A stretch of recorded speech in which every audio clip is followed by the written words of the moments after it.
ఆంధ్రప్రదేశ్లో ప్రభుత్వం మహిళల కోసం ఒక చారిత్రాత్మక పథకం తీసుకొచ్చింది. మహిళలు ఇక ఆర్టీసీ బస్సులు ఉచితంగా ప్రయాణించవచ్చు. కానీ ప్రతి మార్పుకి ఒక మూల్యం ఉంటుంది కదా.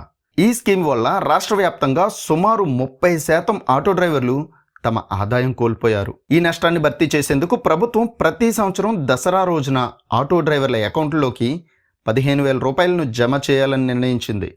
మరియు మొన్న విజయదశమి రోజునే ఆ సాయం ఆటో డ్రైవర్ల అకౌంట్లోకి జమ అయ్యింది. ఇలాంటి సందర్భంలో ఆటో డ్రైవర్ల కష్టాన్ని స్వయంగా అనుభవించాలనే ఉద్దేశంతో కనిగిరి ఎమ్మెల్యే ముక్కు ఉగ్ర నరసింహారెడ్డి తానే ఆటో డ్రైవర్గా అవతారం ఎత్తారు. ఆ ఆటోలో ఒక మనిషి వీధుల్లో తిరుగుతూ ప్రజలతో మాట్లాడారు. డ్రైవర్ల సమస్యలు విన్నారు. ఎప్పుడూ ఫ్లోరైడ్ సమస్యపై పోరాడే నాయకుడిగా పేరు తెచ్చుకున్న ఉగ్ర ఈసారి ఆటో డ్రైవర్లకు కూడా ఆత్మీయుడయ్యాడు.